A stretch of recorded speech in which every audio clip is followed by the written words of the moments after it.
Ok, bonsoir à vous. Une fois de plus, bonne arrivée encore.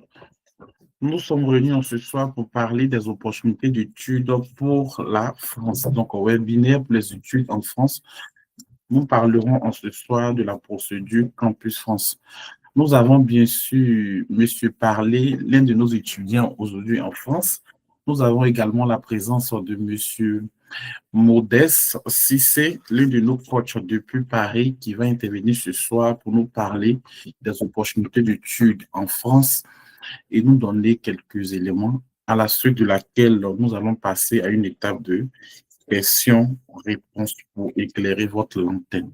Donc, comme vous le voyez à l'écran, je suis bel et bien Monsieur Lat Narcisse Campbell Sagbo, membre de la structure Possibilité d'études à l'étranger.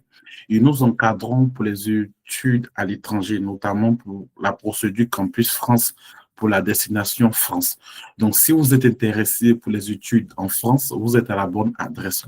Que vous soyez en terminale, en licence 1, licence 2, licence 3, master 1, master 2, vous pouvez candidater pour les offres de Campus France à l'idée d'aller étudier en France pour la rentrée de septembre 2026.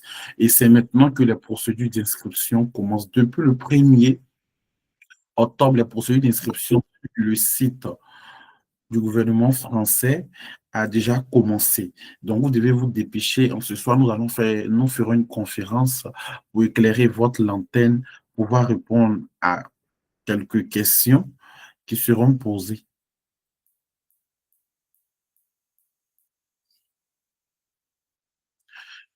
Nous avons aussi notre site web. Notre numéro, c'est le plus 90 543 107 51 10. Notre site web, par contre, il a été actualisé. Donc, c'est désormais possible à l'étranger.net au lieu de .com. Nous allons laisser la parole à monsieur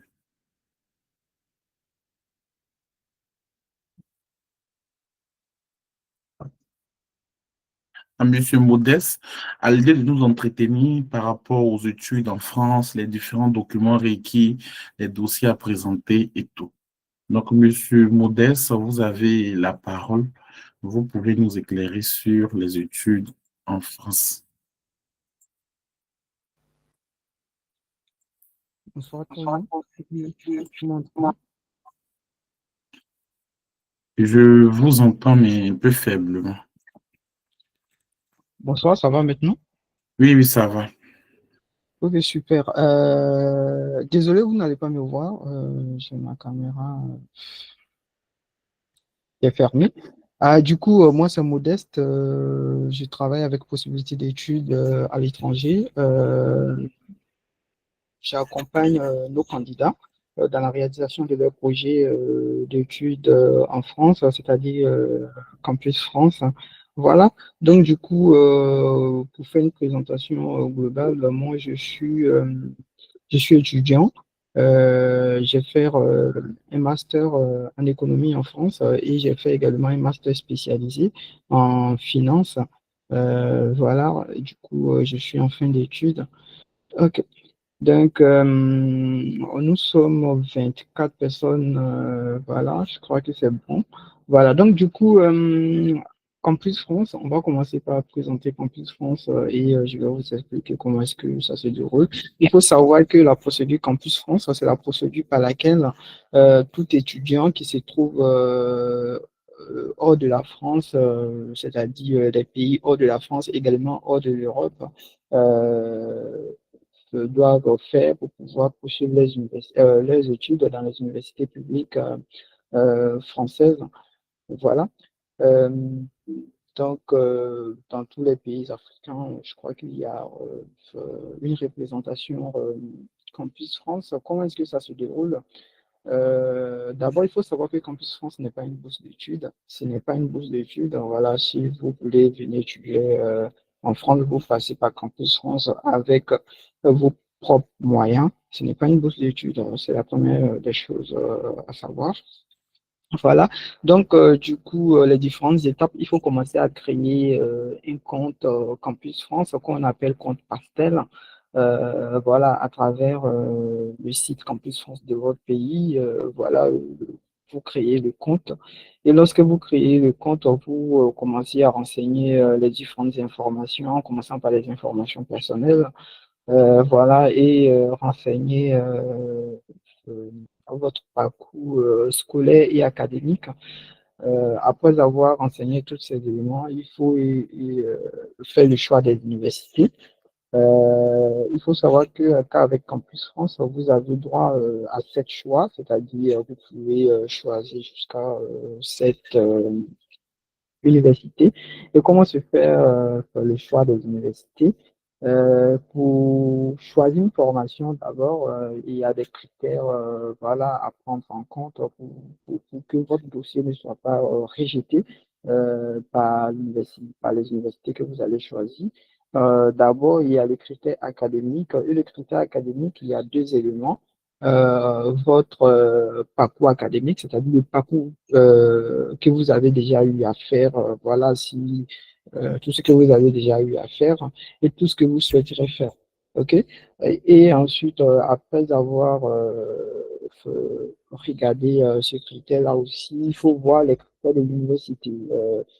Chaque université en France a ses critères. Il y a des universités, par exemple, qui peuvent dire, par exemple, si tu veux intégrer notre formation de mathématiques financières, vous devez avoir, je sais pas, minimum 15 en maths, 16. Bon, voilà, c'est un exemple, hein, voilà, ça varie. Donc, tu regardes si tu respectes également ces critères. Maintenant aussi, il y a des critères de ville, voilà. Il y a des villes où tu souhaiterais aller, ou bien il y a des villes où peut-être tu as de la famille, de la connaissance. Si tu veux vraiment mettre ces villes dans tes différents choix, il faut en tenir compte. Et je reviens encore sur les critères, le choix des formations. Pour quelqu'un, par exemple, supposons que dans ton pays, tu as fait des études de finance, voilà, tu as fait des études de finance dans ton pays et tu souhaiterais poursuivre tes études en France, les formations que tu dois choisir doivent être, on va dire, dans le même registre. Voilà, tu as fait finance, donc du coup, ton parcours doit être, enfin, la suite de ton parcours doit être une suite logique, c'est-à-dire ça doit être dans le domaine de la finance, comptabilité. Tu peux pas être, par exemple, dans le domaine de la finance dans ton pays, je sais pas, peut-être tu es en licence 3, en licence 2, et tu vas vouloir aller en lettres modernes, ça ne colle pas, c'est très différent. Donc, du coup, voilà, il faut une suite logique. Et pour les candidats, par exemple, qui vont postuler en première année, c'est-à-dire en licence 1, eux, comme ça, en licence 1, on suppose qu'ils ont le bac dans leur pays. Donc, du coup, eux, voilà, ils sont libres de choisir le parcours qu'ils souhaitent faire. Voilà, bon, bien sûr, en tenant compte du bac qu'ils ont eu, c'est un bac littéraire, un bac scientifique. Voilà, donc il y a tous ces éléments à regarder. Après avoir choisi, non, je reviens sur les étudiants qui postulent en première année. Il faut savoir que lorsque tu postules en première année dans une université publique française, tu as aussi droit à 7 choix, mais les 7 choix, tu dois impérativement avoir 3 choix dans les universités publiques. Bon, je vais dire 3 choix de licence. Tu as 3 choix de licence, c'est-à-dire le parcours licence. Et tu as obligatoirement 4 choix de parcours, on va dire 2 UT. 2 UT, c'est diplôme universitaire technologique, qu'on appelle également BUT, qui est bachelor universitaire technologique. Ce sont des formations, on va dire, un peu plus sélective et puis un peu plus pragmatique, c'est-à-dire il y a de la pratique et puis de la théorie, mais c'est obligatoire. Donc, il faut faire 4 choix de BUT et 3 choix de parcours licence pour ceux qui postulent en licence 1. Et pour les autres, voilà, vous choisissez le parcours LND en fonction de votre niveau. Et toujours dans les choix, supposons que dans ton pays, tu es en licence, je sais pas, tu es en licence 2 et tu veux postuler, donc tu as la possibilité de postuler à la fois en licence 2 si tu veux et en licence 3. C'est-à-dire, tu peux dire, voilà, j'ai droit à 7 choix, donc du coup, je vais faire, je ne sais pas, 2 choix en licence 2 et puis 4, 5, 6, 5 choix en licence 3. Donc, tu as la possibilité de mixer deux niveaux. Voilà, tout ça, voilà, ce sont des possibilités. Après avoir choisi les différentes universités, il faut rédiger maintenant la lettre de motivation. La lettre de motivation Campus France est constituée de 3 grandes parties. La première partie, bon, c'est l'introduction, voilà. Et l'autre partie, c'est le projet d'études. On a le projet d'études, ça veut dire, on va dire, comment est-ce que, euh, quel parcours tu prévois faire en France? Voilà, ton projet d'études, c'est quoi? Tu viens faire un parcours licence et après poursuivre un master et aller en doctorat, par exemple. Euh, euh, un étudiant, par exemple, peut dire, mon projet d'études, c'est d'intégrer votre formation euh, de licence 3 en sciences de gestion. Et après l'obtention de cette licence 3, là, me spécialiser en master de finance. Voilà.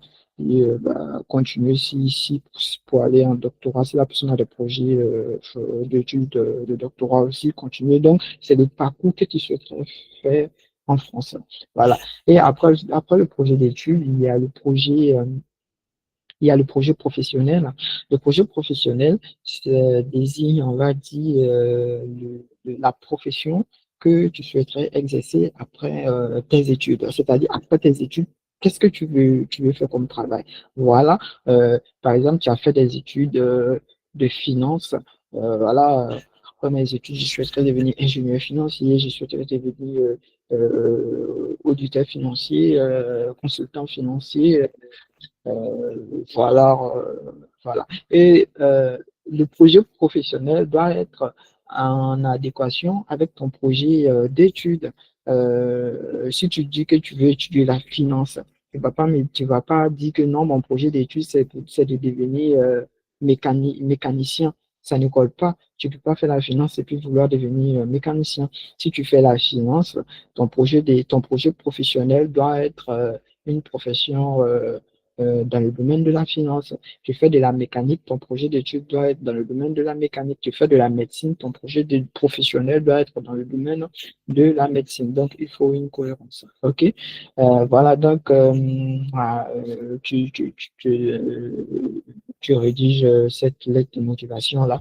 Voilà pour les 7 choix que tu as eu à faire en adaptant chaque lettre à chaque formation. Et après avoir fait cela, il faut soumettre maintenant la candidature.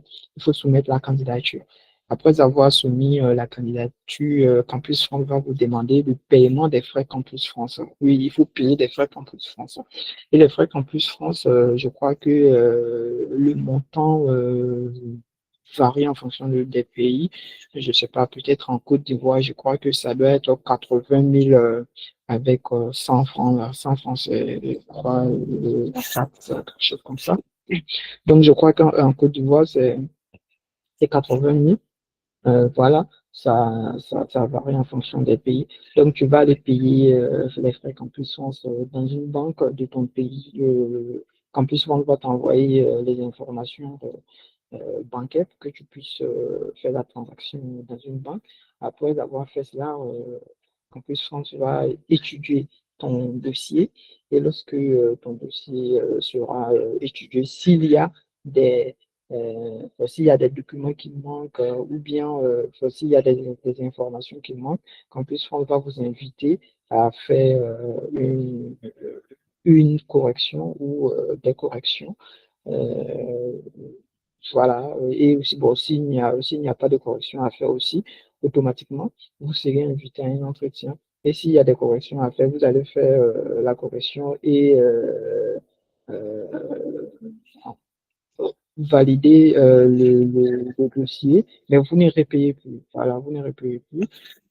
Et si tout est OK, Campus France va également vous inviter pour l'entretien. Et l'entretien Campus France, c'est un élément très important. C'est un élément très important parce que c'est là, l'agent Campus France va vérifier votre motivation et, de poursuivre vos études en France. Est-ce que vous savez ce que vous voulez faire? Est-ce que vous maîtrisez votre projet d'études? Est-ce que vous êtes renseigné sur la France? Voilà, donc il y a différentes questions qu'ils vont vous poser. Voilà, et ce sont des choses, des éléments qu'il faut préparer avant de se rendre en entretien. Voilà. Et lorsque vous finissez l'entretien, l'agent Campus France va noter votre entretien, c'est-à-dire l'agent va donner ce qu'on appelle un avis SCAC.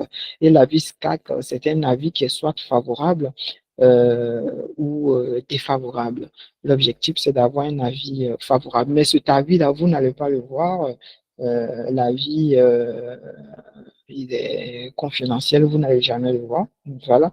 Donc, il fait et puis lorsqu'il finit, il va sûrement envoyer aux différentes universités et les universités vont tenir compte du compte rendu de l'agent qui a eu l'entretien avec vous pour pouvoir étudier votre dossier Campus France.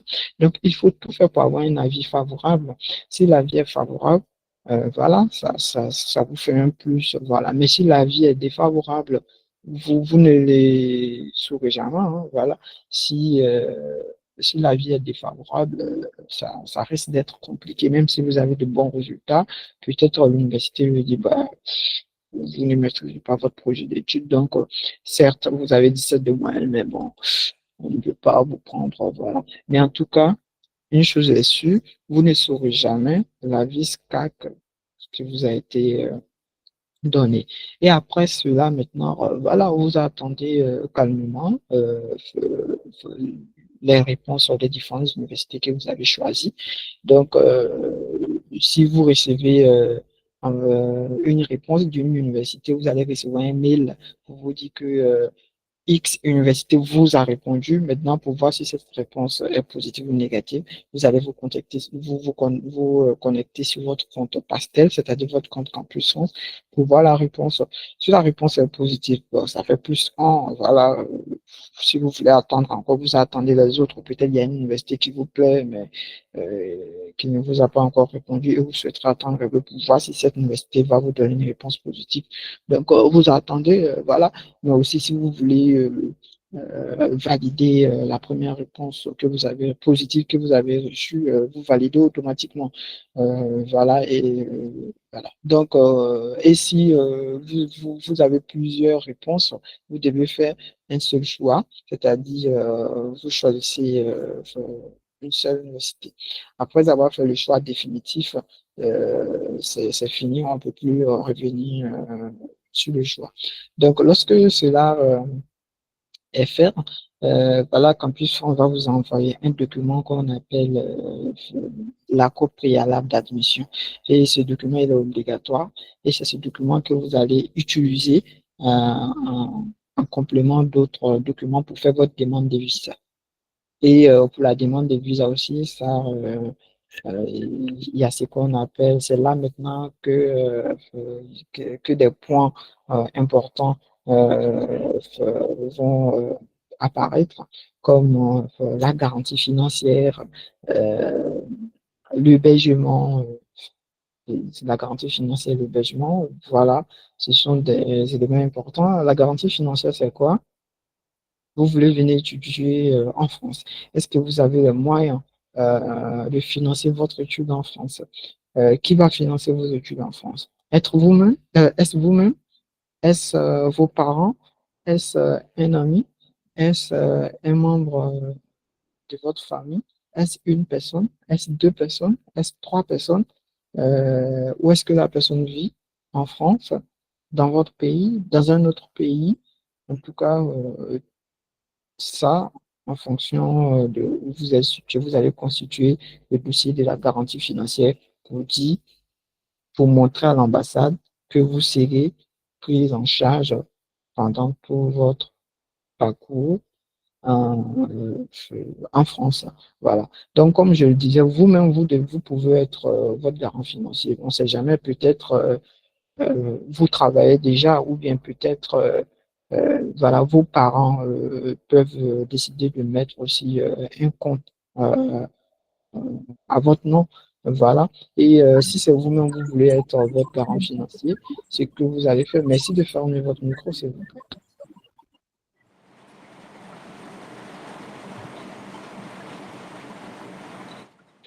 Vous pouvez fermer votre micro, Monsieur Kobena. Super. Je disais, vous pouvez être votre garant financier. Si c'est vous-même votre garant financier, c'est-à-dire vous avez 5, au minimum 5 millions de francs CFA, pour ceux qui sont dans la zone CFA, 5 millions environ, vous allez vous rendre dans une banque et de faire le dépôt sur un compte DAT qu'on appelle le compte bloqué et la banque va vous fournir une attestation de solde, etc. que vous allez juste mettre dans votre dossier avec les autres documents demandés pour faire votre demande de visa. Ça, c'est lorsque vous-même lorsque vous êtes votre propre garant financier. C'est-à-dire, soit vous travaillez, vous avez des fonds, ou bien vos parents vont déposer 5 millions dans un compte qui vous appartient. Voilà. Ou bien, ça c'est pour vous-même. Donc, l'autre option, quelqu'un d'autre peut être votre garant financier. Voilà, ça peut être un parent, un ami, n'importe qui. Voilà, la personne va fournir les pièces qu'il faut pour montrer qu'elle a les moyens, les ressources nécessaires pour vous prendre en charge. Il y a plusieurs critères. Donc, après avoir fait tout cela, au côté financier, il faut maintenant un logement parce que vous venez dans un pays que vous ne connaissez pas, vous n'avez pas dormi euh, euh, à l'aéroport Charles de Gaulle. Voilà, donc vous devez être logé. Cela, vous allez fournir un justificatif pour dire que vous avez un hébergement. Et ça aussi, il y a deux options. Soit vous allez signer un contrat de bail avec un bailleur, voilà. Donc, vous allez chercher un appart ou une chambre étudiante pour voilà, signer un contrat. Ou bien, vous trouvez quelqu'un qui va vous héberger. Donc, cette personne va fournir ce qu'on appelle une attestation d'hébergement avec des justificatifs qu'il faut. Si cette personne respecte bien sûr les critères pour pouvoir héberger quelqu'un d'autre. Et en fonction de l'option que vous choisissez, vous allez constituer votre dossier et puis faire votre demande de visa. Et sur le visa marche, puis vous prenez le billet d'avion et vous êtes en France et vous commencez à réaliser vos rêves. Je crois que c'est tout. Voilà, donc bah, je continue quelque part. Donc du coup, voilà, c'est un peu, je suis allé un peu vite, donc c'est en mode accéléré, c'est un peu ce que vous devez faire. Maintenant, nous, possibilité d'études en France, moi, en tant que coach, nous avons mis en place des solutions pour pouvoir accompagner les étudiants à réaliser leurs projets d'études. Vous voyez tout ce que je viens d'expliquer. Ça peut paraître, on va dire, euh, compliqué si tu ne maîtrises pas. Donc, du coup, nous sommes là pour pouvoir aider les étudiants à faire cette procédure-là. Voilà. Parce que lorsque vous ne maîtrisez pas la procédure et que vous partez, vous vous engagez, vous payez des montants et que vous montez les dossiers je sais pas, de manière pas structurée, cela peut vous porter préjudice. Donc, du coup, nous sommes là pour vous aider à avoir un bon projet d'études parce qu'on va analyser votre parcours scolaire, académique que vous avez eu dans votre propre pays. On va vous aider à trouver ce que vous voulez faire comme études en France. Donc, on va choisir les bonnes formations pour vous, les bonnes universités pour vous, où vous avez plus de chances pour être retenus, parce qu'en France, oui, c'est vrai, en France, il y a plusieurs universités, mais il y a des universités qui sont très sélectives, il y a des universités aussi qui sont moins sélectives. Donc, si tu sais que tu as tes moyennes ne sont pas très bonnes, tu vas pas aller choisir une université qui est très exigeante en termes de moyenne. Donc, nous, on va tenir compte de tes moyennes pour t'aider à choisir les universités où tu as plus de chances pour avoir une admission. On va t'aider à créer un compte Campus France. Si tu n'as pas de compte Campus France, on va t'aider à remplir, voilà, et on va t'aider à faire le choix des universités. On va t'aider à avoir une très bonne lettre de motivation pour pouvoir convaincre les universités que vous avez choisies. On va également vous préparer pour l'entretien Campus France, qui était un élément, rappelez-vous, très important. Donc, on va vous fournir une fiche personnalisée, c'est-à-dire une fiche faite avec votre projet que vous allez réviser, bien maîtriser. Et ensemble, on va faire des entraînements, c'est-à-dire des simulations avant votre entretien. L'objectif, c'est que vous maîtrisiez votre projet d'études. Donc, on vous accompagne vraiment sur toutes ces étapes-là. Et surtout, on fait en sorte que vous participiez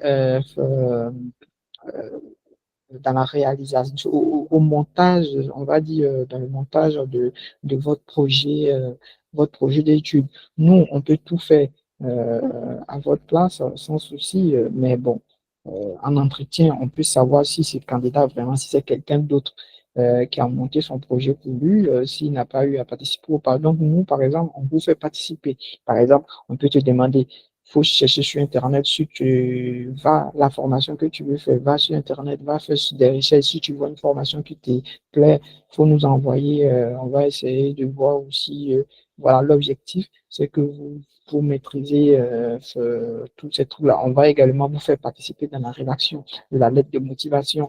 Voilà, si vous participez dans la rédaction de cette lettre de motivation-là, vous allez voir que pendant l'entretien Campus, tout va venir aisément. Ce ne sera pas juste une récitation. Voilà, donc notre rôle, c'est ça. Nous, on vous aide à optimiser votre dossier Campus France, mais on ne dit pas que si vous venez avec nous, c'est sûr à 100% que vous allez avoir une admission. Non, non. Sur 100%, ça n'existe nulle part. Nous, on vous aide à optimiser vos dossiers, mais c'est les universités que vous choisissez là, ce sont ces universités qui vont décider. Mais nous, en tout cas, on fait tout pour que vous ayez un bon dossier pour pouvoir candidater. Voilà, et l'université va décider. Et si vous avez une admission aussi, on accompagne également les étudiants pour la demande des visas. Mais c'est à l'étudiant de voir. Si vous voulez qu'on continue avec le visa, avec vous, voilà, on peut le faire sans souci. Si vous voulez aussi, si vous ne voulez pas qu'on vous accompagne avec le visa aussi, voilà, vous avez aussi cette possibilité-là. Donc, du coup, grosso modo, c'est ça. Voilà, j'espère que je vous ai donné toutes les informations nécessaires et n'hésitez pas à poser toutes les questions que vous avez en tête. Merci.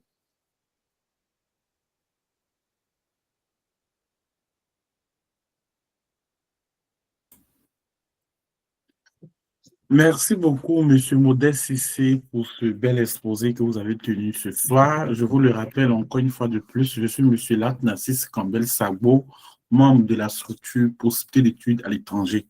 Comme Monsieur Modeste l'a dit, depuis plusieurs années, nous encadrons et assistons des personnes qui vont pour leurs études en France dans la procédure Campus France. Nous avons nos cours d'assistance qui s'affichent bien à l'écran, vous pouvez le constater. Monsieur Modeste a bien défini un peu notre mode d'assistance. Donc, nous payons un compte lorsque vous nous sollicitez, que vous fournissez les différents documents et que vous payez nos frais d'assistance. Nous ouvrons un dossier chez nous vous concernant et aussi nous faisons un suivi complet de votre dossier de A à Z. Nous vous donnons des conseils personnalisés pour le choix des parcours et des universités. Je suis peut-être en licence 1. Est-ce que c'est judicieux pour moi de choisir que des formations en licence 1 ou de choisir aussi des formations en licence 2? Je suis en licence 2. Est-ce que c'est avantageux pour moi de choisir des formations en licence 3, en licence 2, en licence 1? Donc, ce sont des questions sur lesquelles nous allons nous attarder et aussi vous donner des conseils en fonction des statistiques pour le choix des universités. Ce sont des éléments très importants en fonction de votre moyenne, en fonction de votre projet professionnel.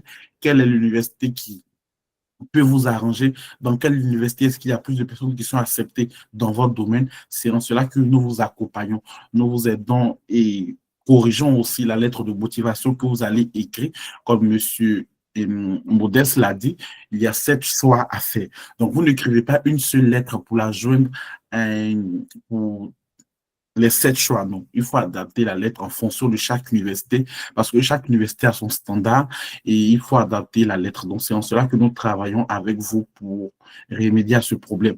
Comme il a dit aussi, il y a un avis 4 à avoir, donc un entretien à faire. Pour l'entretien, nous vous donnons une fiche de questions-réponses auxquelles vous serez susceptible de faire face et vous travaillez sur ces questions et réponses et vous nous revenez ensuite pour que nous faisions une pour que nous puissions faire une simulation d'entretien ensemble. Et la simulation d'entretien, c'est de vous voir comment est-ce que vous arrivez à répondre aux questions, comment est-ce que vous arrivez à vous tenir face à un entretien, de vous faire des critiques constructives, à lieu de vous permettre d'avoir un avis favorable. Parce que si vous n'avez pas un avis favorable, ça reste compliqué pour votre dossier visa et aussi pour les universités de valider une admission. Donc, voici ainsi présenter l'offre d'assistance de possibilités. Et vous voyez que chaque année, sur nos différentes pages TikTok, Instagram, Facebook, nous partageons et aussi sur nos différents contacts WhatsApp, nous assistons bel et bien des personnes qui sont retenues chaque année pour les études en France. Nous vous disons seulement, faites-nous confiance, nous travaillons avec nos points focaux depuis Paris à l'idée de vous accompagner de A à Z dans vos procédures d'études à l'étranger. Merci beaucoup de nous avoir écoutés. Nous avons M. Palé Abdoul qui est là, l'un de nos étudiants qui a dégagé son temps pour venir participer à la conférence. S'il est un mot à dire, il peut ouvrir son micro pour donner un mot d'encouragement aux autres qui sont là. Et nous allons passer maintenant à l'étape questions-réponses.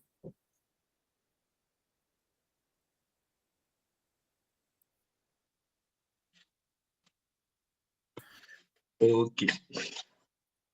Bonsoir à tous.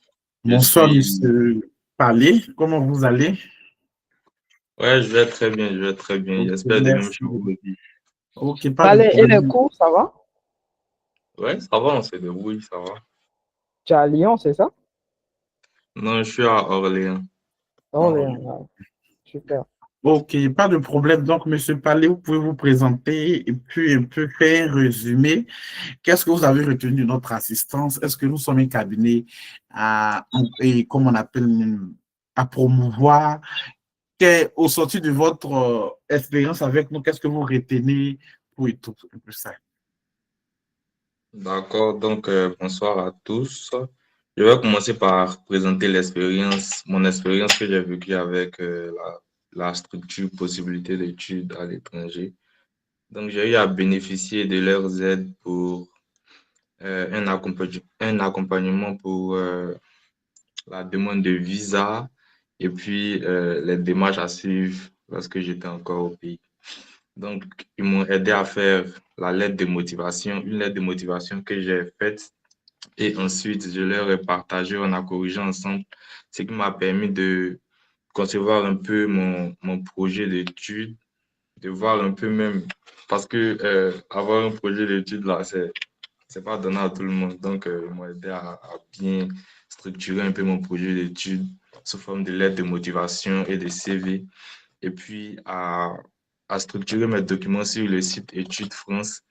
Donc, lorsque j'ai transmis mes documents, ils m'ont effectivement appelé pour l'entretien après le paiement des frais de 80 000 francs. Donc, l'entretien, je l'ai très bien préparé avec cette structure aussi, possibilité d'études à l'étranger. Ils m'ont transmis un document où il y avait des questions et réponses auxquelles je devais bosser. Donc, j'ai bien pris connaissance de ce document et ils ont organisé plusieurs séminaires où on a discuté sur les questions. En fait, ils m'ont posé des questions sur le document qu'ils m'ont amené. Et avec ça, je suis allé à l'entretien. Et bizarrement, à l'entretien, ce sont les mêmes questions qui sont ressorties. Quel est ton projet d'études? Pourquoi à long terme, à court terme, pourquoi tu vas aller en France? Pourquoi la France te motive et tout? Et la dame même qui faisait l'entretien a vu que ouais, mon projet d'études était bien structuré. Tout ça à cause de la fiche qu'ils m'ont envoyée et qui ont envoyé un message là. Et la préparation que j'ai reçue. Donc après ça, j'ai eu une acceptation. J'ai eu la chance d'avoir une acceptation à Orléans et j'ai tout de suite validé l'acceptation. Parce que lorsqu'on a l'acceptation, on valide d'abord avant d'avoir l'attestation d'acceptation. Donc j'ai eu l'attestation d'acceptation pas plus d'un jour, hein. Après ma validation, j'ai eu l'attestation d'acceptation. Et après l'attestation d'acceptation, j'ai sollicité la structure possibilité d'études à l'étranger encore pour qu'ils m'aident pour la demande de visa. Donc, ils m'aidaient à constituer mes dossiers, que ce soit concernant le logement, qui est très difficile d'ailleurs parce qu'il y a plusieurs arnaqueurs ici en France. Donc, ils m'aidaient à constituer mes dossiers de logement. Moi, par exemple, j'ai bénéficié d'un contrat de bail.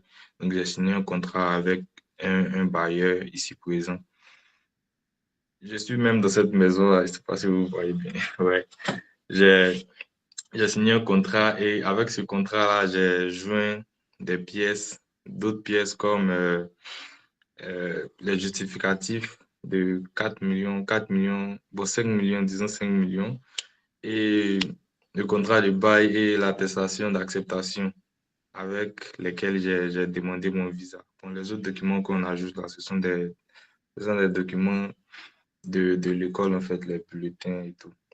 Donc, j'ai demandé mon visa et vu que mon dossier était cohérent, j'ai eu directement, et ils m'ont directement accordé le visa.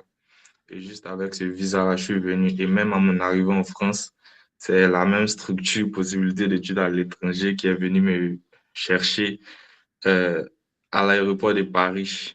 Voilà.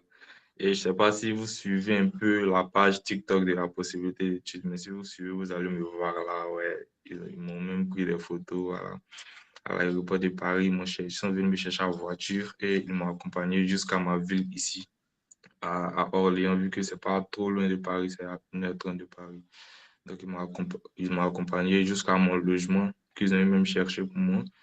Ils m'ont accompagné et celui qui m'a accompagné le lendemain, il est reparti. Bon, c'est l'un de mes moniteurs, il s'occupait un peu de mes dossiers.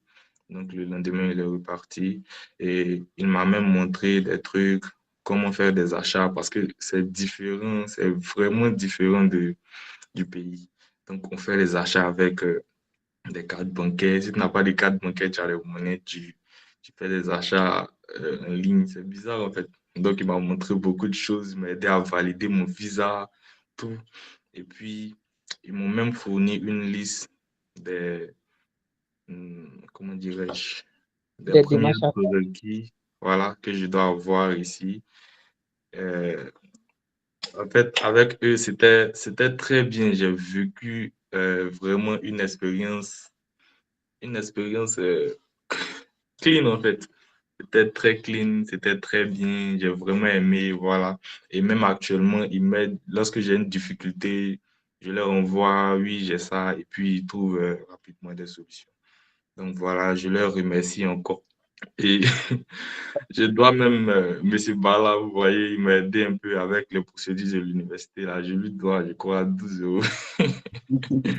Donc voilà, c'était un peu ça, c'était un peu ça. Merci beaucoup. Allez, Ok. merci beaucoup pour le témoignage. Dis-moi, avant ton voyage, est-ce que tu avais une fois voyagé en avion? Non, jamais, je n'avais À, à, jamais voyagé. à la veille de ton départ, c'était comment? Est-ce que tu as dormi? Tu étais comment? Tu étais à la veille de ton voyage pour la France? Oui, à la veille de mon départ, bon, vu que j'étais constamment en appel vidéo avec vous, vous me montriez un peu où est les terminales, où aller, où aboutir et tout. Donc, c'était zen en fait. Puisque c'était comme si je connaissais, j'étais un ancien dans le domaine, vu Je qu'on vois. faisait constamment des appels vidéo. Une fois arrivé à l'aéroport, la première chose qui t'a vraiment tapé à l'aéroport, c'est quoi? Qu'est-ce que tu as vu? Tu t'attendais pas à ça? À l'aéroport, déjà, il y avait beaucoup de voix. C'est difficile de se repérer ici. Euh, Du coup, j'ai il faut vraiment demander. Ce que vous m'avez dit, j'ai beaucoup demandé. Je suis allé d'abord chercher mes bagages où j'ai fait au moins 1 heure là-bas. Et puis après, bon, appeler monsieur Parra qui est venu me chercher. Voilà. d'accord. Et le climat te fatigue pas actuellement? Après, le climat, c'est un peu fatigant. Actuellement, même là, je viens dormir. Voilà, j'ai porté un pull. C'est Ah ouais. compliqué. Euh, Et tu es constamment en communication avec tes parents? oui, constamment. À chaque fois, on s'appelle. Même avant de suivre le webinaire, je les ai appelés avant de venir dessus. Actuellement, on est à 2 heures de décalage avec Abidjan. Le 25, je crois qu'on va passer à 1 heure maintenant. Ah, d'accord. Je savais pas. Super, en tout cas, ça a été un plaisir pour nous de t'avoir accompagné.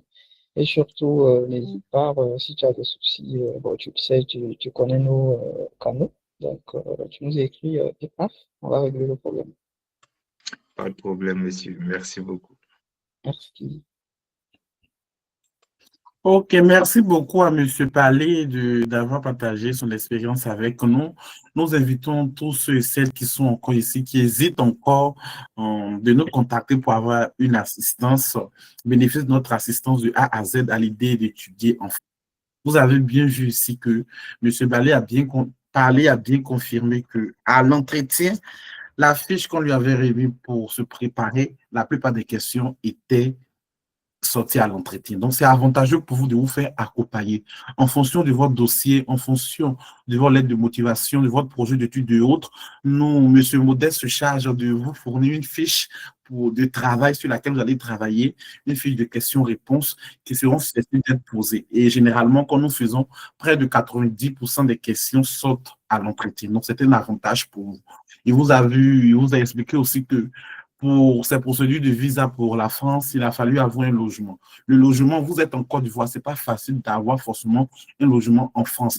Comme il a tantôt, nous travaillons avec M. Bala, qui lui-même s'est rendu avant l'arrivée de M. Palais, s'est rendu rencontrer le propriétaire du logement avec qui ils ont travaillé, il a visité la maison, il a validé avant de donner l'argent. Vous êtes au pays, vous pouvez transférer l'argent à n'importe qui, la personne disparaît. Aujourd'hui, on sait que les brouilleurs existent. Des Ivoiriens même peuvent créer même des profils, être comme comme on appelle même des propriétaires de maison et vous prendre des 500 euros, 1000 euros et puis ça va nulle part. Vous n'avez pas de moyens. Je ne sais pas si vous faites une procédure de la police, à quel moment ça va aboutir. Actuellement, vous serez peut-être dans le besoin pour avoir les fonds pour faire vos procédures. Donc, mieux, vous vous faites accompagner par des professionnels en la matière, comme possibilité à l'étranger, à l'idée de vous assister, de vous accompagner. Aussi, il est possible pour vous d'obtenir des exonérations de frais de scolarité en allant étudier en France. Donc, nos possibilités, lorsque nous travaillons sur vos dossiers, nous connaissons généralement les universités qui peuvent vous permettre d'avoir des exonérations et nous embauchons dans ces universités-là afin de payer les mêmes frais d'études que les Français en allant étudier. Donc, des frais qui sont vraiment accessibles. Donc, faites confiance à la possibilité d'études à l'étranger, à l'idée de vous accompagner de A à Z dans vos procédures d'études. Donc, merci beaucoup pour votre attention. Merci beaucoup à M. Modeste. Nous allons passer à l'étape questions-réponses. Si vous avez des questions, vous levez votre main avec le symbole lever la main et je vais vous interroger au fur et à mesure pour pouvoir poser votre question et M. Modeste va répondre à la suite. Si c'est nécessaire, je répondrai et nous allons clore la séance. Donc, nous attendons vos questions et réponses, vos questions plutôt. Donc, vous pouvez lever votre main. Il y a un symbole noté lever la main. Vous cliquez là et nous pourrons vous passer la parole pour poser votre question.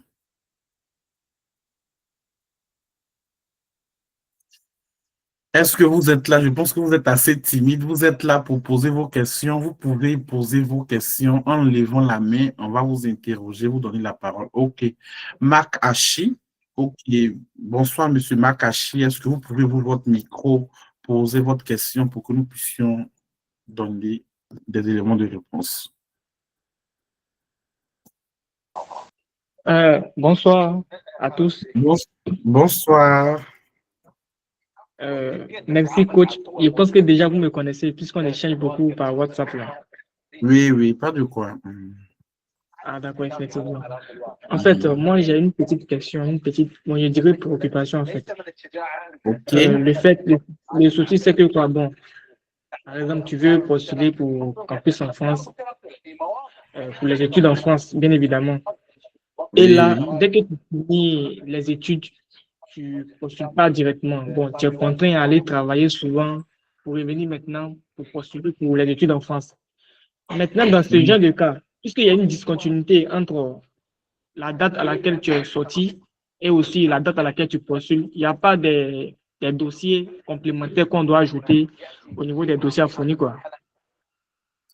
Bon, je pense que je vais répondre directement à cette question. Il vous faut seulement les documents qui prouvent que vous étiez en fonction. Vous travaillez normalement, le travail il est légal, donc vous avez un contrat de travail, l'attestation de travail et consorts. Ce sont ces documents-là que vous allez prendre pour justifier vos années de vacances par rapport aux études. Donc, il n'y a pas de problème. En plus, France n'est pas forcément fait pour ceux qui vont seulement à l'école. Que vous soyez fonctionnaire, vous soyez en fonction, si vous avez les documents qui justifient vos années de vacances pour les études, il n'y a pas de problème à candidater par Campus France. Ça va? D'accord, ça va. Allô? Merci beaucoup. OK, merci. Pas de quoi. Est-ce qu'il y a d'autres personnes qui ont des questions à poser? Vous pouvez les poser pour que M. Modeste, notre coach depuis Paris, puisse vous répondre, apporter des éléments de réponse nécessaires.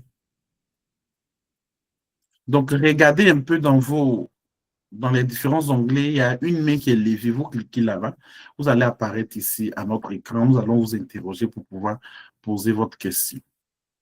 Dans le cas contraire, vous pouvez écrire votre message dans le chat. On pourra aussi vous répondre.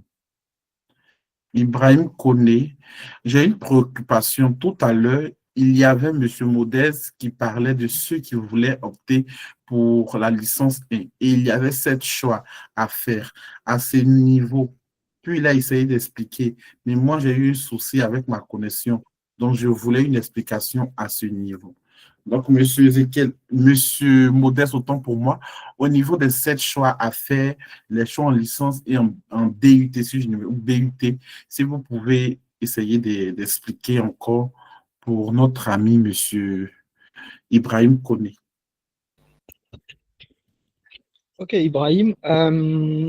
Oui, donc je disais, pour les étudiants qui postulent en première année de licence, vous avez aussi 7 choix que les autres, mais les 7 choix, vous êtes obligé de faire 4 choix de bachelor université technologique, qui est un abrégé BUT. Ce sont des formations, on va dire, plus pragmatiques, c'est-à-dire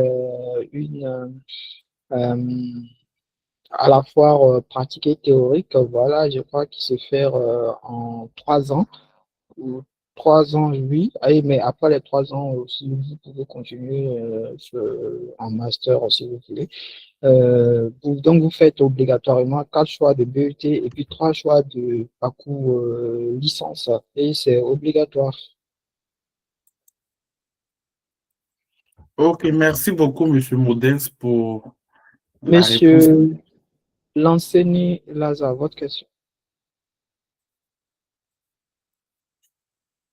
Monsieur Lanceni Lazare, est-ce que vous pouvez ouvrir votre micro pour poser votre question? Traoré Lanceni Lazare, vous êtes là? Oui, monsieur. Bonsoir, monsieur. Bonsoir. Monsieur, j'aimerais demander, vous êtes situé dans quelle ville? Votre localisation, pour mieux prendre les rendez-vous avec vous. OK, nous sommes à Abidjan, au lycée technique d'Abidjan Cocody. Vous pourrez passer. Vous nous écrivez, on vous envoie toutes les informations détaillées et vous viendrez nous rencontrer. Ok, pas de problème, c'était tout. Ok, merci. Monsieur Jarasuba Adama.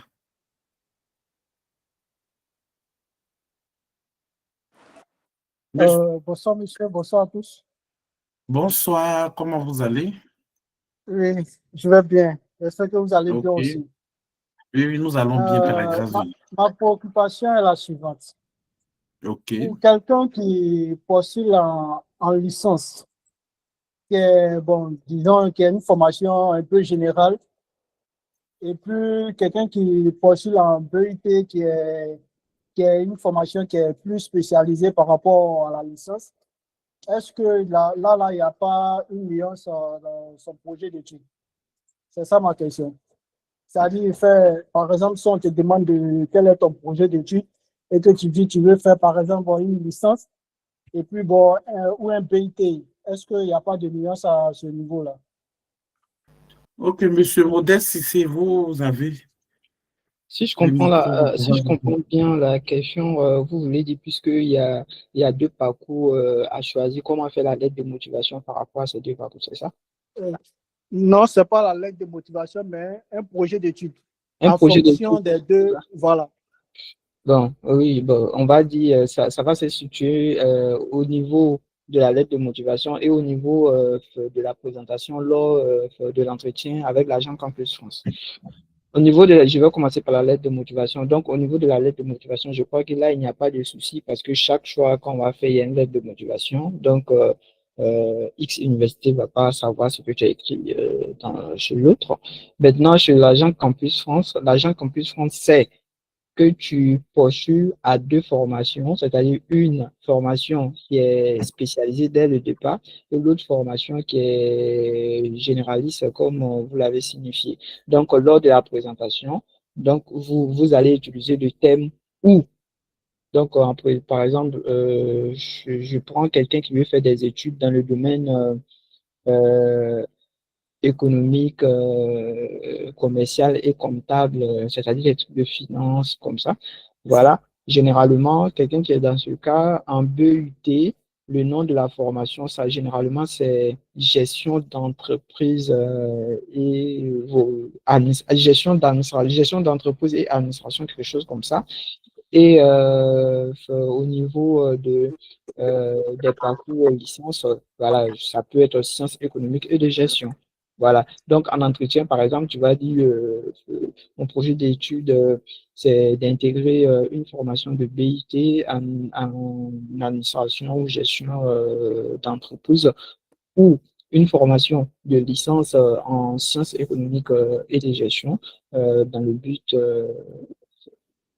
d'acquérir des compétences dans X et X domaines et après l'obtention de ma licence ou mon diplôme de BUT, me spécialiser plus tard en finance. Voilà. Ça vous va, monsieur Jarasuba Adama? Ok, Oui, c'est merci. bon, c'est bon. Merci beaucoup. Donc, n'hésitez pas de nous contacter pour avoir un suivi vraiment personnalisé à l'idée de vous encadrer complètement pour votre procédure. Il y a des Monsieur questions dans le chat. Winner, Kadi Diala, bonsoir à tous. Avec un BTS, comment faire pour pouvoir continuer les études d'ingénieur avec un niveau de BTS en cours de formation? qui doit Il doit finir finir en février. va finir en février. Donc, par exemple, si vous êtes, je suppose, qui doit finir en février, ça veut dire deuxième année de BTS, c'est ça là? Oui, oui, généralement, mais normalement, le BTS aussi, vous devez faire un examen national, normalement, à la fin de l'année.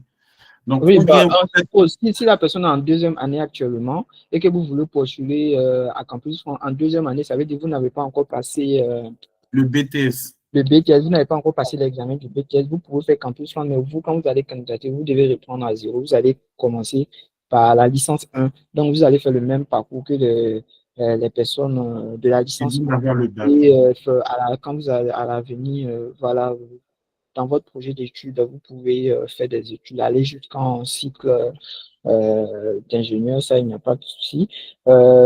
Maintenant, pour les personnes qui ont déjà passé le BTS et qui ont fait le stage de BTS, c'est-à-dire qui ont validé leur diplôme, eux, s'ils postulent, ils peuvent postuler en licence 2.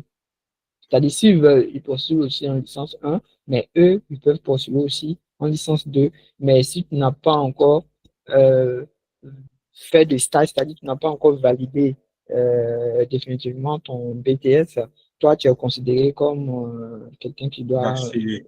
voilà, un bachelier. Il n'y a pas de continuité. Le BTS, quand tu as le BTS, ici, tu dois postuler en licence 1, c'est-à-dire tu ne peux pas postuler en licence 3. Ce n'est pas possible. Il y a une question de Wiener Prosper. Pour ma Ok. préoccupation, c'est en fait une fois en France. Euh, Bon, ce que nous on fait, on donne des conseils aux différents, aux étudiants qu'on a eu à accompagner. Voilà, on les explique un peu comment faire pour avoir des opportunités de job étudiants. Voilà, où aller déposer son CV, dans quelle structure il faut déposer son CV, quelle structure recrute beaucoup les étudiants, qu'est-ce qu'il faut mettre Donc, on sait, dans son CV, des trucs comme ça. Mais lorsque vous venez, ça ne veut pas dire automatiquement vous allez avoir un job étudiant. Souvent, il y a des gens qui sont chanceux. Je pars, généralement, je crois qu'en moyenne, ça peut être peut-être 3 mois comme ça. Voilà, parce que si tu viens en France, automatiquement, tu ne peux pas commencer à travailler, hein. Il y a la sécurité sociale que tu dois faire la demande de la sécurité sociale. Lorsque tu fais la demande et que tu as la sécurité sociale, c'est là maintenant, tu es protégé, donc tu peux chercher un job étudiant pour pouvoir voilà, commencer à travailler. En France, les étudiants étrangers ont droit de travailler au maximum 20 heures par semaine, mais à ne pas exagérer, sinon la préfecture vous attend. ok. Merci beaucoup, Monsieur Modeste, pour ces explications. Nous avons Monsieur Hachi qui a encore levé la main. Vous avez encore une question, nous attendons. D'accord. Encore merci pour la parole accordée. Bon, j'ai une série de questions, si je peux dire comme ça. Ok. Déjà, moi, par exemple, j'ai déjà une licence en génie civil. Une licence en- J'ai récemment soutenu, je peux dire en septembre. Voilà. Je suis de la même promotion que M. Palais Abdoul. J'étais content de le voir. C'est mon gars. Ok, pas de problème. D'accord. Maintenant, moi, je veux savoir. Il dit, si moi, par exemple, je veux postuler pour un master en génie civil, est-ce que je suis obligé aussi de faire les 7 choix ou je peux juste choisir 2 choix? Faire 2 choix. Vous êtes à l'INP, c'est ça? Oui, oui, Oui, il oui, a fait oui, l'INP, il a j'ai fini fini, il a soutenu, je pense. Hein. Vous avez soutenu, n'est-ce pas? Oui, oui, j'ai soutenu en septembre. Là. Donc, quand Ok, il a eu son donc diplôme, vous pouvez faire 2 choix, mais 2 choix, c'est comme tu minimises. Pourquoi tu veux faire 2 choix? On te tu donne te limites. Oui, oui. Le souci fait que je n'ai pas une grande vision des universités de la France, en fait. C'est un peu ça. bah, mais Je fais des recherches. tu fais des recherches. Si tu veux, Et que nous sommes là. tu fais un seul choix, hein, bah, peut-être l'agent Campus France, peut-être même lui, il va te dire, c'est une personne qui est gentille, la personne va te dire, non, il faut aller compléter 7 choix parce que tu vois, parce que je crois qu'on a eu un candidat, je ne sais pas si tu te rappelles, je ne sais pas si c'était, Oui, oui. ouais, je sais pas si c'était avec Palais ou bien bon, non, non. Mhm. La personne est partie, l'agent Campus France a été gentil, la personne lui a dit, il faut enlever ça, il faut mettre ça. Ben, il faut faire tous les choix, hein. Il faut faire tous Et les choix. si tu vois aussi que tu ne maîtrises pas tout le travail, voilà, n'hésite pas également à contacter là pour qu'on puisse t'accompagner si tu veux, bien sûr. Donc, nous Voilà, sommes là pour effectivement. vous accompagner, comme Monsieur Modeste l'a dit. Donc, pourquoi se limiter à 2 choix pendant que vous pouvez faire 7 choix? Mieux vous faites 7 choix. Si une université vous accepte, l'autre université ne saura pas que vous êtes accepté.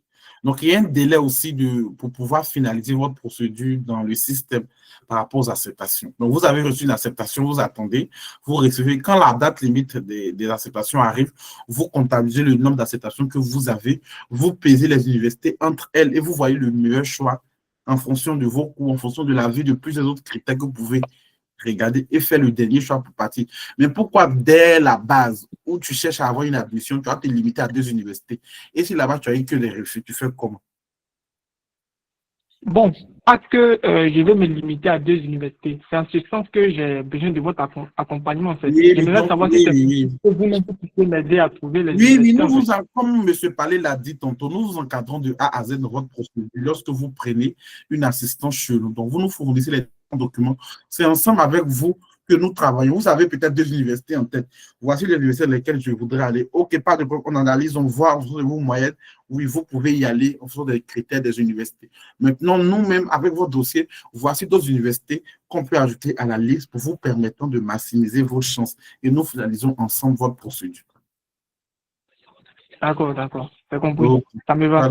Merci. Maintenant, la seconde question, c'est concernant les frais de scolarité. Vous avez parlé d'exonération, etc., au même titre que les Français et autres là. Oui, Ok. oui. Il faut Oh, savoir que en France, depuis d'abord officiellement depuis 2019, une année de licence pour les étudiants étrangers coûte 2770 euros. J'ai dit bien 2770 euros depuis 2019 pour une année de licence. Pour une année de master, c'est 3770 euros. Mais, j'ai dit bien mais, en France, les universités sont indépendantes. Elles sont libres de choisir les frais elles sont libres d'appliquer les frais qu'elles veulent. Donc, la plupart des universités françaises accordent les exonérations partielles aux étudiants étrangers. Donc, la plupart, tu payes les mêmes frais les mêmes frais que les étudiants français, c'est-à-dire, au lieu de payer, par exemple, pour une année de licence, au lieu de payer 2770 euros, tu vas payer environ 170 euros. Vous voyez un peu comment de 2770 euros, on vient à 170 euros. 170 euros en France, c'est vraiment. Hein? Maintenant, pour une année de master, avec l'exonération partielle, au lieu de payer 3770 euros, en moyenne, tu vas payer, avec l'exonération partielle, tu vas payer uniquement que 273 euros. Donc, donc, tu vois, la scolarité, généralement, la plupart des universités françaises appliquent l'exonération partielle. Souvent, c'est à la demande, c'est-à-dire c'est quand tu vas faire l'inscription, tu vas remplir un document. Souvent aussi, c'est automatique, c'est-à-dire dès que tu es accepté, tu bénéficies. Souvent, c'est à la demande, c'est-à-dire c'est quand tu vas aller, tu vas arriver, tu vas faire l'inscription, tu vas remplir un document pour faire la demande, mais on t'accorde. d'accord, c'est compris, c'est compris. Je vois bien. Moi, je me Ok. disais que dès que tu as l'admission, en même temps, tu es exonéré. Je ne savais pas que dans d'autres écoles, il y avait des dossiers à fournir, quoi. J'ai dit certaines écoles font ça. Mais Oui, la oui, je vois. plupart, dès que tu es admis, on te dit, vous bénéficiez d'une exonération. Mais en tout cas, si ton école applique l'exonération, forcément, tu vois l'exonération. Ah, d'accord, c'est compris. Moi-même, Y a pas de- je sais pas si c'est cette année ou l'année passée, là, je ne me rappelle plus. Il y a un de nos étudiants qui était allé faire son inscription. Oui, Euh, oui. qui voulait payer 2000 et quelques à la scolarité, on lui a dit que mais, tu bénéficies de l'exonération, donc pourquoi tu veux payer 2000 euros? Oui, On oui. lui a dit de faire la demande pour payer euh, 170 euros. Ça doit Donc, être Boris. voilà, ça doit être Boris, c'est ça? Oui. D'accord, c'est compris, merci. Maintenant, la dernière question, c'est concernant vos frais d'accompagnement. C'est-à-dire, pour que vous nous assistez de A à Z là, bon, quels sont les frais d'accompagnement et autres Là, là? tu peux revenir sur la page, s'il te plaît. Ok, nos frais d'accompagnement s'élèvent à 100 000 francs normalement. Je pense que je vous avais déjà donné les informations nécessaires. Tu peux mettre sur la page. Oui, oui, j'essaie de partager à nouveau. Présenter notre contenu. Je vais mettre.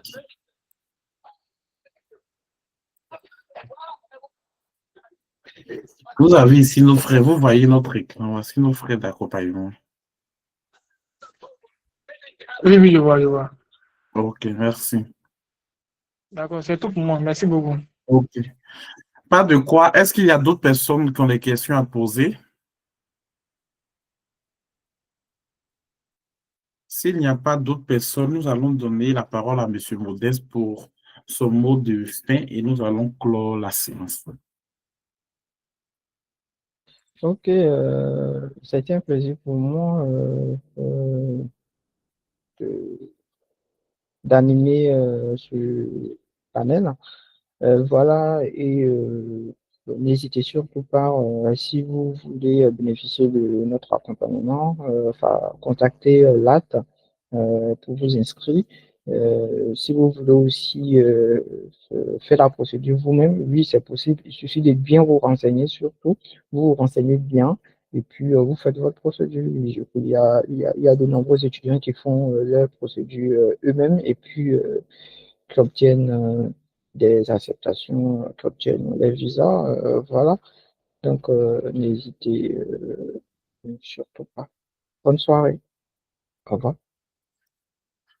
Merci beaucoup, M. Modeste, pour votre intervention. Merci à toutes les personnes qui ont fait l'effort et les sacrifices en ce soir de venir suivre notre webinaire. Merci pour la confiance. C'était possibilité d'études à l'étranger. Faites-nous confiance pour vos procédures à l'étranger de A à Z. Merci chez vous. Bonsoir chez vous. Que Dieu vous bénisse abondamment. Nous serons à la prochaine. Écrivez-nous sur notre contact WhatsApp à l'idée d'avoir les informations détaillées. Bonsoir, monsieur. J'espère que vous allez bien. Est-ce que vous assistez pour les études aux États-Unis et quelles sont les universités vous assistez pour la Suisse? Nous assistons aussi pour la Suisse et pour les États-Unis. Comme nous le disons tantôt, tout dépend des moyens de vos parents. Si vous êtes prêt à payer une scolarité à partir de 8 millions, 9 millions l'année, il n'y a pas de problème, on vous accompagne pour les États-Unis. Pour la Suisse, les scolarités sont à partir de 700 000 francs CFA l'année. Donc, vous nous écrivez avec notre contact qui s'affiche ici, le plus 90 543 107 51 10, et vous allez avoir les réponses. Actuellement, nous avons assez de messages, donc peut-être que si vous vous écrivez d'ici à demi soir, vous aurez votre réponse et console. Donc, merci beaucoup. Bonne soirée chez vous.